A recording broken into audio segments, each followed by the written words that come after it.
Balita sa TNC. Ang hirap kausap ng Team Liquid, men. Indo sa Indo Siya mas bago sa TNC, men, wala pa. Honestly ngayon, ang bagal ng proseso, lahat-lahat. Back and forth. Okay, nag-uusap-usap kami. Yung buyout, lahat-lahat. Okay. Nag-uusap kami, bam,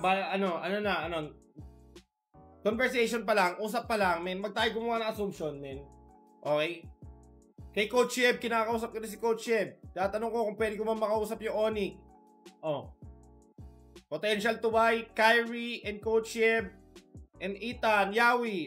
Potential to buy pa lang. Wala pang, men. Diba? Tapos pagtatry-outin ko si Trimar. Dan? Gusto yung chismis? Eto chismis. Eto, totoong source. Totoong source. Men, totoong source.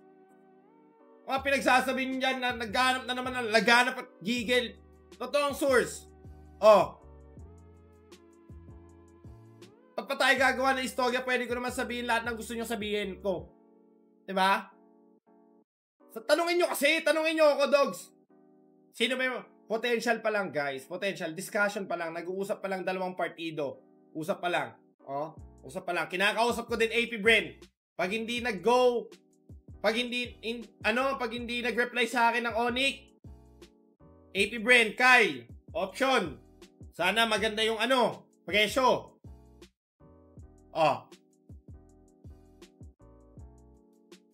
Hindi ko naman kailangan itago yung Gusto yung pa i-vlog ko Promise guys, wala. Dati, plano pa lang. Ngayon, nag-uusap na. Usap pa lang, nasa usap stage pa lang. Pero malay nyo, buo na. Kaya na lang mag-isip. Malay nyo, buo na. Malay nyo, kasama ko kahapon sa Subic yung dalawa.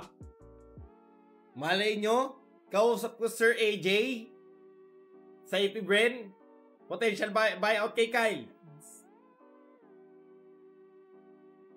Men, usap pa lang to.